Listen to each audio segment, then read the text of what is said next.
तो हेलो दोस्तों, कैसे हो आप लोग। तो दोस्तों मैं आप सभी का स्वागत करता हूं आपके अपने प्यारे से प्रदीप गिरी अपडेट यूट्यूब चैनल पे। दोस्तों अगर आज की इस वीडियो में अगर मैं बात करूं तो ये वन शॉट वीडियो होने वाली है। ऑलरेडी वन शॉट सीरीज चालू है, एक के बाद एक वन शॉट, ऐसी वन शॉट आ रही है जो आपका एक ही बार में पूरा काम क्या है करके क्या दे रही है।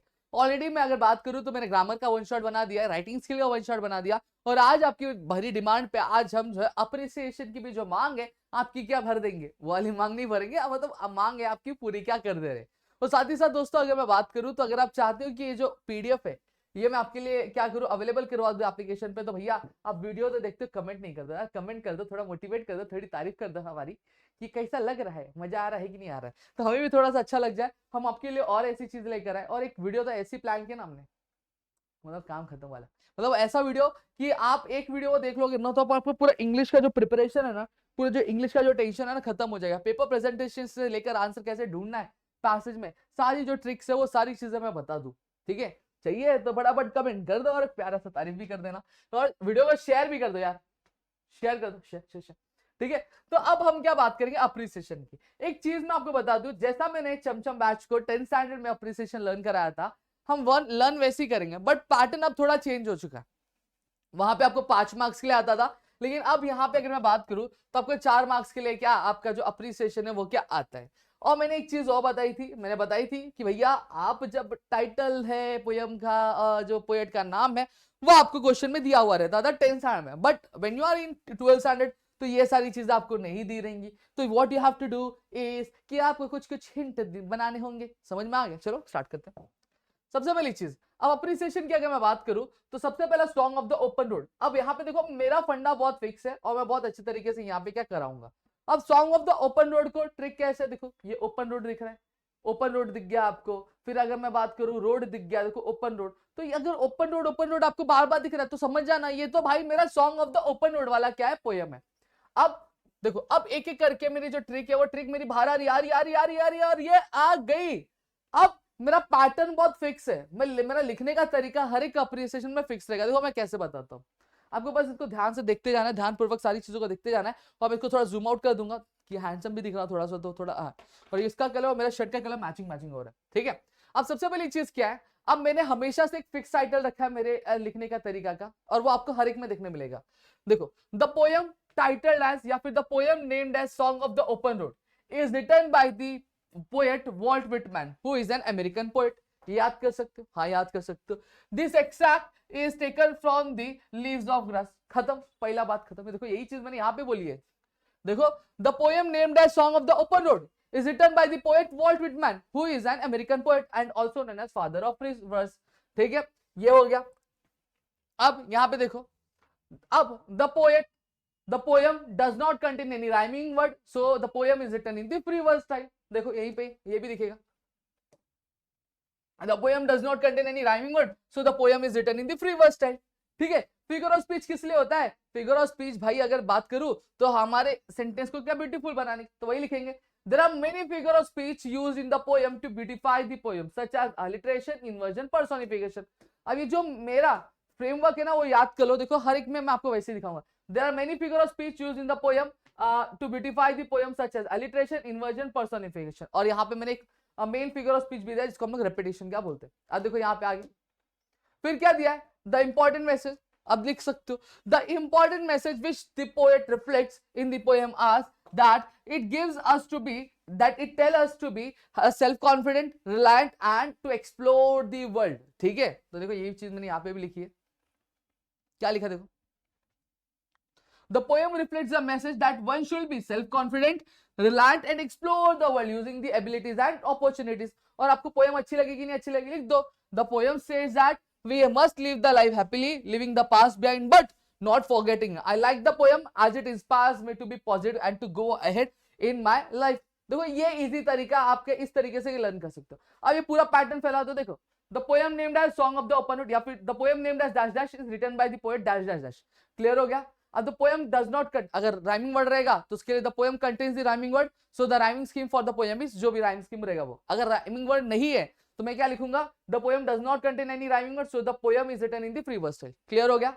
अब देखो, अब फिगर ऑफ स्पीच के लिए फिक्स लाइन है मेरी, there are many figure of speech used in the poem to beautify the poem such as alliteration। अब जो भी रहेगा वो, ठीक है, फिर उसके बाद अगर मैं बात करूं तो मैसेज का भी मेरा सेम है, the poem reflects the message that, और जो भी मैसेज होगा वो, और फिर उसके बाद the poem states that I like the poem as the poem dash dash dash. ठीक है, अब देखो पूरा पैटर्न मेरा सेम रहेगा। अब यहाँ पे भी देखना, आजा आजा आजा आजा आजा, देखो क्या है, the poem named as Indian weavers is written by the Sarojini Naidu who is known as the important figure in India struggle. ठीक है, ठीक है, the poem gives a glimpse of the work of the India's handloom crafts. मैंने कुछ change किया नहीं change किया, बस ये दो सेंटेंस नया ऐड किए, इसको मैंने अपने हिसाब से क्या फ्रेम किया, ये देखो, the poem named as Indian weavers is written by the poet Sarojini Naidu who is an important figure in India's freedom struggle. ठीक है, the extract gives the glimpse of the work of the India's famous handloom craftsman. ठीक है, अब देखो theme है, the theme of the poem states the cycle of life, the three stanzas in the poem marks the three stages of life. देखो लिख सकते हो कि नहीं लिख सकते हो, देखो ये देखो, अब यहाँ पे the theme of the poem is cycle of life in which each three stanzas marks three stages of life. खत्म हो गया। अब यहाँ पे देखो, अब चैंपियन हो जाओगे। अब यहाँ पे देखो पोएटिक स्टाइल राइमिंग है, राइमिंग कपलेट्स, क्यों, क्योंकि देखो ए साथ में आ रहा, बी साथ में आ रहा, इसलिए राइमिंग कपलेट्स। अब राइमिंग वर्ड है तो मैंने क्या बताया, देखो the poem contain rhyming word, so the rhyming scheme of the poem is A B, जो कि क्या एक राइमिंग कपलेट है। क्लियर हो गया। अब देखो फिगर ऑफ स्पीच के लिए मैंने क्या बताया था, there are many figure of speech used in the poem such as simile, alliteration, interrogation etcetera. देखो यहीं पे वो सेम चीज मैंने यहाँ पे भी लिखी है। देखो there are many figure of speech used in the poem to beautify the poem such as simile, alliteration, interrogation. खत्म, समझ रहे हो, इतना आसान करके दे दिया। अब मैसेज देखो, सेम लिखा है, the poem reflects the message that life is like a cloth of various colors of joy, hope, happiness, sorrow and aspiration। अब आपको पोएम क्यों पसंद आई, वही से लिखा, I like the poem as it is, as आएगा इधर, मैंने इस गलती से टाइप कर दिया, as it is dedicated to the talented weavers and also I find it beautiful and colorful। खत्म। इस तरह से आपको क्या अप्रिसिएशन लिखना। अब देखो एक पैटर्न फॉलो किया, देखो सेम पैटर्न आपको यहाँ पे, बस आपको इन्फो जो है कट कॉपी पेस्ट क्या करना पड़ेगा, मेरा एनिमेशन भी वैसे ही है। देखो the poem named as the Incape of Rock is written by the poet Robert Southey who is a British poet। Clear हो गया, ठीक है। the poem is a ballad, the poem is a ballad। देखो देखो देखो देखो, the poem named as the Incape of Rock is written by the poet Robert Southey who is a British poet। मैंने अभी बताया। the poem is a ballad, मैंने ये भी बताया आपको। अब यहाँ पे ये जो पोएम है ये क्या कर रहा है, एक थीम बता रहा है, एक स्टोरी है, किसकी, अबॉट की और सर प्रभु। अभी जो हमारे जो अबॉट है, ठीक है, ये अबॉट ने क्या किया, एक दिन सीशोर पे जाकर उन्होंने रॉक के ऊपर एक बेल क्या टांग दिया। हाँ, बेल टांग दिया ताकि अगर कोई भी मुश्किल होती है, कोई भी चीजें आती है तो वहां पे वार्निंग देने के लिए जो वो बेल क्या रहेगा, वो लटका रहेगा। ठीक है, कि तूफान विफान आया तो लटका रहेगा। अब यहाँ पे जो रैल्प थे, सर रैल्प, जो कि एक पायरेट थे, अब इन्होंने क्या अपने बोलते ना विकेटनेस, मतलब अपनी बुराइयों की वजह से जाकर उन्होंने क्या वो बेल को क्या उखाड़ के क्या फेंक दिया, उखाड़ के क्या फेंक दिया। फिर उसके बाद कई महीनों बाद जब हमारे जो पायरेट भाई साहब अपनी शिप लेके निकले तो वहां पर एक बहुत सारा क्या आ रहा था, स्टॉर्म क्या आ रहा था, मतलब स्टॉर्म मतलब क्या हो गया, तूफान आ गया था।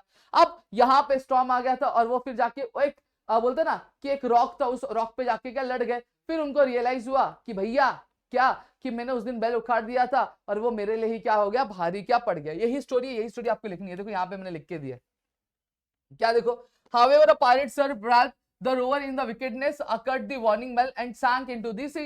Months later, when pirate was sailing towards the Scotland in stormy weather, his boat struck the very same rock and sank, and there was no bell to warn him। अब यहाँ पे जब वो स्कॉटलैंड के लिए जा रहे थे तो वहां पे उनकी जो बोट है उसी पत्थर से, उसी रॉक से जाके क्या टकरा गई और उनकी नैया क्या डूब गई। ठीक है, अब इनको ये समझ में आया कि जो मैंने बुराई की थी उसका फल मुझे यहाँ पे मिल गया। ये स्टोरी है, ये स्टोरी याद रखना। ठीक है, poetic style, the poem contains the rhyming words, so the rhyming scheme of the poem is AABB, which is a rhyming couplet। वापस देखो figure of speech मैंने बताया, there are many figure of speech used in the poem to beautify the poem such as inversion, alliteration, onomatopoeia, etc। खत्म। फिर last में क्या, the poem reflects the message that who do wrong things। ठीक है, अब poem message क्या दे रहा है हमें, देखो यहाँ पे मैं बता रहा हूँ, poem reflects the message that who do wrong things will meet with the due punishment। Clear हो गया। I like the poem as it states a clear information about the past event and reflects a message who do wrong things will meet with due punishment। अब यहाँ पे क्या बोला भैया, जैसी करनी वैसी भरनी, आप जैसा करोगे वैसा क्या बोलोगे। अब देखो मेरा एकदम फिक्स पैटर्न है, हर एक में मैंने एक ही तरह से चीजें लिखी, बस मैंने जो चीजें चेंज है उसको कट कॉपी पेस्ट क्या किया है। अब यहाँ पे आगे भी आपको सेम देखने मिलेगा। देखो भाई 3 घंटे लगे बैठ के बनाने में, समझ में आ गया। फिर लास्ट क्या देखो, is a trick. The poem named as have you and tomorrow is written by the poet Edgar Guest who is an American poet. ठीक है, पोएम कैसी एक इंस्पिरेशनल पोएम है। देखो सेम पैटर्न में फॉलो कर रहा हूं। the theme of the poem is states that whether we have done something good to improve the life of another individual, क्या हमने कभी कोई चीज ऐसी की है जिससे किसी और बंदे की जो जिंदगी है वो सुधरी होगी वो। अब the poem contains the rhyming words, so the rhyming scheme for the poem is AABB, which is a rhyming couplet। clear हो गया।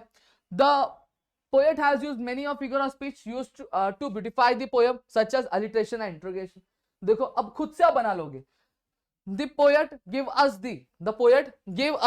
reflects the message that one's life is meaningful only if it is useful for humanity at large। अब क्या बोला गया है, हमें message क्या मिल रहा है, हमें मैसेज ये मिल रहा है कि भैया किसी भी बंदे की जिंदगी तभी बोलते हैं ना एक सफल होती है जब वो क्या करेगा, जब उसकी जो ज्यादातर जो जिंदगी है वो किसके लिए यूजफुल होगी, आपके लोगों के लिए क्या यूजफुल होगी तभी। ठीक है, फिर I like the poem as it inspires and motivates to help others to improve their life। ठीक है, अब देखो यहाँ पे सेम चीज है। देखो the poem named as Have You and Tomorrow is written by the poet Edgar Guest, जो कि अमेरिकन पोएट है। ये इंस्पिरेशनल पोएम है। The theme of the poem is that the poem make us think that we have done something good to improve the life of another individual or not। फिर देखो the poem contain rhyming words, so the rhyming scheme of the poem is AABB, which is the rhyming complete। There are many figures of speech used in the poem to beautify the poem, such as alliteration or interrogation। फिर क्या है, the poem reflects the message that one life is meaningful only if it is useful for humanity at large। It is an uplifting poem। I like the poem as it inspires and motivates to help others to improve their life। खत्म। तो इस तरह से क्या पूरी की चीजें क्या आपको क्या करनी रहती है। नेक्स्ट क्या है, फादर रिटर्निंग होम। सेम तरीका, देखो सेम पैटर्न आप फॉलो करोगे। देखो मैं बहुत बोलते ना चीजें इतनी इजी करके लाया हूं आपके लिए कि आपको दिक्कत ना होनी चाहिए। देखो क्या बोला है, the poem named as Father Returning Home is written by the poet Dilip Chhetre, who is a bilingual poet। ठीक है, the poem is about किसके बारे में, पोएट पोएम है एक लोनली इंसान के बारे में जो अपने घर को क्या आ रहा है पूरा दिन काम क्या करके। ठीक है, अब यहाँ पे the theme of the poem portrays the suburban commuter and his lonely journey, जहां पे पोएट आता है, रात को उसको ठंडा ठंडा खाना खाने को मिलता है। ठीक है, उसका देखभाल करने के लिए कोई नहीं है, उसका ध्यान करने के लिए कोई नहीं है। तो ये चीजें क्या यहाँ पे बताई गई है। ठीक है, फिर क्या है, the poem does not contain any figure or any rhyming scheme, so the poem is written in the free verse style। ठीक है, the poet has used many figure of speech such as simile, metaphor, alliteration and onomatopoeia। खत्म हो गया। फिर आगे third paragraph, the important message which the poem reflects that how elderly are used, कैसे जो बूढ़े लोग होते हैं अपने बच्चों द्वारा यूज किए जाते हैं, और फिर जब एक्चुअल में उनको बहुत ज्यादा क्या जरूरत की पड़ती है तो वही बूढ़े लोग को वो क्या कर देते हैं, वो ध्यान नहीं रखते। ठीक है, फिर क्या लास्ट में आपका opinion, I like the poem but same thing. ठीक है, मुझे पोएम बहुत पसंद है लेकिन सेम टाइम पे अगर मैं बात करूं तो बहुत ज्यादा डिप्रेस फील कर। क्यों, क्योंकि कहीं ना कहीं ये क्या है, एक बैड पिक्चर, एक जो गलत पिक्चर, एक गलत जो इमेज है यंगस्टर्स का उसके बारे में क्या हमें दर्शा रहा है। इतना चीज क्लियर हो गया। देखो यही चीज है यहाँ पे भी दी है, देखो यहाँ पे भी दिया। क्लियर हो गया। तो इस तरह की चीजें मैंने दी, और जो चीज मैं बोल रहा हूँ उसको भी ध्यान में रखो। आप और भी चीजें क्या इलाबरेट करने के लिए लिख सकते हो। ठीक है, जैसे मैंने एक्सप्लेन किया कि वो आ रहा है शाम को, क्या थका हुआ आ रहा है, उसको खाना पूछने के लिए कोई नहीं है, ठंडा ठंडा खाना खा रहा है। ठीक है, वो उसके बच्चे जो उससे बात नहीं कर रहे हैं। ठीक है, उसका वो अपना सुख दुख किसी से बांट नहीं पा रहा है। तो ये सारी चीजें आप इसमें क्या इंक्लूड क्या कर सकते हो, उसको थोड़ा सा एक्सपांड करने के लिए। ठीक है, ताकि आपका अप्रिसिएशन और अच्छा दिखे। अब नेक्स्ट क्या आता है, money money money money money money money money money money. देखो सेम चीज, the poem named as money, ठीक है, is written by the poet W.H. Davies. ठीक है, अब यहां पे अगर मैं बात करूं, who is a Welsh poet. अब यहां पे क्या, the poem states that money is not everything in the life of individual, पैसा ही सब कुछ नहीं होता एक पर्टिकुलर इंसान की क्या जिंदगी में। क्लियर हो गया। The theme of the poem states the effect of the money on human behaviour, कि जो इंसान होता है, इंसान के ऊपर पैसे का जो असर कैसा होता है उसके बारे में पोएम में क्या बताया गया है। ठीक है, अब यहाँ पे आप ये भी लिख सकते हो कि जब इंसान के पास कुछ पैसे नहीं होते, जब इंसान के पास बहुत पैसे होते तो वहां पे अगर मैं बात करूं तो उसके दोस्त बहुत ज्यादा होते हैं, लेकिन अगर मैं बात करूं तो उसके जो सच्चे दोस्त होते हैं वो बहुत कम होते हैं। 2 मिनट गाइस। हाँ Ayush.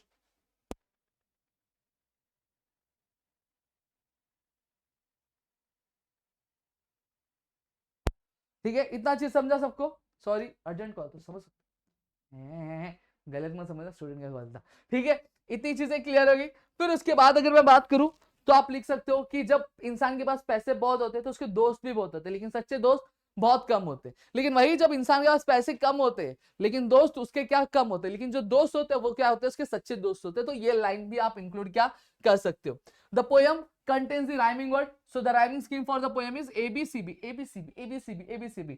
The poet has used many figures of speech in the poem to beautify the poem, such as inversion, antithesis और simile. और भी डिटेल में पढ़ना चाहोगे मेरे साथ तो भैया एप्लीकेशन पे 99 में सारी चीजें अवेलेबल है। फिर the important message which the poet reflects in the poem is that the money does not bring happiness, पैसे कभी भी खुशियां लेकर नहीं आती है। फिर उसके बाद क्या बोला है कि आई लाइक द पोएम, मुझे पोएम बहुत अच्छी लगी, लेकिन मैं पोएट से कंप्लीटली एग्री नहीं करता। ठीक है, क्योंकि मुझे ये लगता है जो लोग गरीब है, ठीक है, जो लोग गरीब हो जरूरी नहीं वो क्या हो, खुश हो, क्या हो, वो खुश हो, जैसा पोएट पोयम में क्या हमें दर्शा रहे हैं। ये आप अपने हिसाब से चेंज भी कर सकते हो, लेकिन मैंने आपके बोलते ना कि सहूलियत के लिए या फिर बोलो आपकी आसानी के लिए, आपकी टेंशन ना हो, इसलिए मैंने ये भी लिख के दिया है। ठीक है, आप देखो यही सारी चीजें लिखी होंगी यहाँ पे, देखो देखो देखो देखो देखो देखो ये सारी चीजें। अब हाँ, ये आपको दिखने में छोटा दिख रहा है, लेकिन जो चीजें मैं बोल रहा हूँ वो लाइन भी इंक्लूड करते जाना। हाँ, मैंने बाद में बोला कि सर इतना छोटा छोटा लिख दिया, जिनको इंग्लिश कुछ भी नहीं आती मैं उनके लिए मैंने दिया है कि वो इजिली कर सकते हैं, और जिन्हें आती है तो थोड़ा जो मैं बोल रहा हूँ वो भी इंक्लूड करते जाना, तो आपका और अच्छे से बन जाएगा। ठीक है, बाद में कोई बोला मत सर अपने इतना दिया आएगा कि नहीं आएगा। देखो, she walks in a beauty, same चीज। The poem named as she walks in a beauty is written by the poet Lord Byron who is a British poet. ठीक है, अब यहाँ पे अगर मैं बात करूं तो इस पोएम में बात किसकी गई है, इसमें इस पोएम में जो थीम है वो क्या है, the theme of the poem states that the poet is trying to seek to catch the sense of beauty of a woman। क्या यहाँ पे जो पोएट है वो क्या है, खूबसूरत जो लेडी है, अननोन लेडी है, कौन सी लेडी है पता नहीं किसी को, उसकी खूबसूरती के बारे में यहाँ पे क्या बताने की क्या कोशिश क्या कर रहे। अब यहाँ पे एक चीज बता दूं, ये जो पोएम है टोटल कितने लाइन की, 18 लाइन की, कितने लाइन की है, 18 लाइन की। और यहाँ पे अगर मैं बात करूं तो 3 सेट्स में क्या डिवाइड है, मतलब 3 सेट में डिवाइड है, मतलब हर एक स्टांजा जो 6-6 लाइन का है, ये चीज भी आप इंक्लूड कर सकते हो। The poem consist of 18 lines which is divided into 3 sets, ये भी आप इंक्लूड कर लेना, थोड़ा सा बड़ा हो जाएगा। ठीक है, अब यहाँ पे अगर मैं बात करूं तो अब यहाँ पे लड़की को, मतलब लड़की जो है, जो औरत है, उसकी खूबसूरती को दर्शाने के लिए पोएट ने बहुत सारे पोएटिक डिवाइस का यूज किए। अब क्या क्या बता रहे, उसकी आंखों के बारे में बता रहे, उसके बालों के बारे में बता रहे, उसकी जुल्फों के बारे में बता रहे, यहाँ पे एक एक करके सारी चीजों के बारे में वो यहाँ पे क्या बता रहे। इतना चीज क्लियर हो गया। नेक्स्ट अगर मैं बात करूं, the poem contains of rhyming words, so the rhyming scheme for the poem is A B A B A B A B A B. There are many figures of speech used in the poem is simile, alliteration and antithesis. Clear हो गया। The important message which the poet reflects in the poem is that the importance of inner beauty that will in turn bring the forth external beauty। अब यहाँ पे अगर मैं बात करूं तो यहाँ पे जो पोएट है वो क्या बोल रहे हैं कि भैया इंटरनल मतलब अंदरूनी जो खूबसूरती है वो बहुत ज्यादा इंपॉर्टेंट है। अगर आप अंदर से खूबसूरत हो बट ऑब्वियसली बात आपके चेहरे पे वो दिखेगा, और चेहरे से खूबसूरत और अंदर खूबसूरत नहीं है तो नहीं चलेगा। समझ में आ गया, ये चीज बताइए। फिर I like the poem as it makes us realize that one should look deeper than just outward appearance। मतलब क्या बोला गया कि एक इंसान को क्या, किसी इंसान के अंदर क्या झांक के देखना चाहिए, ना कि सिर्फ उसकी बाहरी खूबसूरती से क्या खुश हो जाना चाहिए, अरे सो क्यूट सो, ये सब नहीं करना है। समझ में आ गया? देखो ये आपका दिया हुआ है, अब आगे क्या दिया है, is the trick to learn, अरे आपका last small towns and rivers, ये वाला दिया हुआ है क्या, the poem named as small towns and rivers is the lament of the poet about her native land of Arunachal Pradesh. मतलब क्या बोला है, एक सैड कंडीशन के बारे में, क्या जो एक दुख भावना है उसके बारे में पोएट क्या बता रही है अपने अरुणाचल प्रदेश के लिए। ठीक है, द पोएट का नाम क्या, मामंग दलाई, जो कि इंडियन पोएट है, जर्नलिस्ट है। तो लिखोगे कैसे, the poem named as small towns and rivers is written by the Mamang Dai who is an Indian poet and journalist. ठीक है, The poem is a lament of the poet about her native land of Arunachal Pradesh। अब यहाँ पे अगर मैं बात करूं, the theme of the poem क्या है? The theme of the poem state that we should conserve the nature. हमें नेचर को क्या बताना चाहिए, बताना नहीं बचाना चाहिए।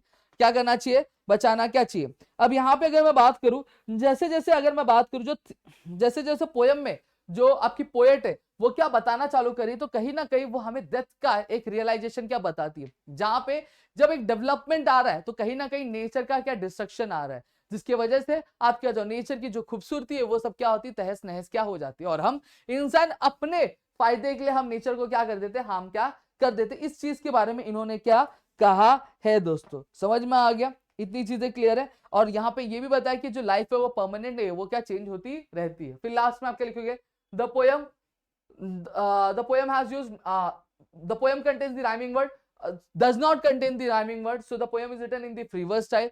There are many figure of speech used in the poem such as simile, metaphor और antithesis. Clear हो गया? इतनी चीजें clear है। The important message which the poem reflects is that the poem is a lament about the destruction of the nature for development, जो मैंने आपको बताया। I like the poem as it depicts the picture of the nature of a poetess. Clear है? और यहाँ पे ये आपको चीजें क्या मिल गए। अब यहाँ पे अगर बात करूं तो ऑलमोस्ट मैंने आपका पूरा ऑलमोस्ट क्या पूरा खत्म ही कर दिया। मैंने 8 के 8 अप्रिसिएशन खत्म कर दिया। मैंने पैटर्न बहुत सिमिलर रखा कि आपको इजी पड़े लर्न करने में, चीजें समझने में कोई भी आपको दिक्कत नहीं आनी चाहिए, ऐसा मैंने क्या पैटर्न यहाँ पे क्या अरेंज करके दिया। If you guys want this PPT in application just do comment, share करो, लाइक कर दो कि भाई मजा आ जाए। तो मिलेंगे अगली वीडियो में, तब तक के लिए घर पे रहो सुरक्षित, अपना ध्यान जरूर रखना दोस्तों। जय हिंद दोस्तों।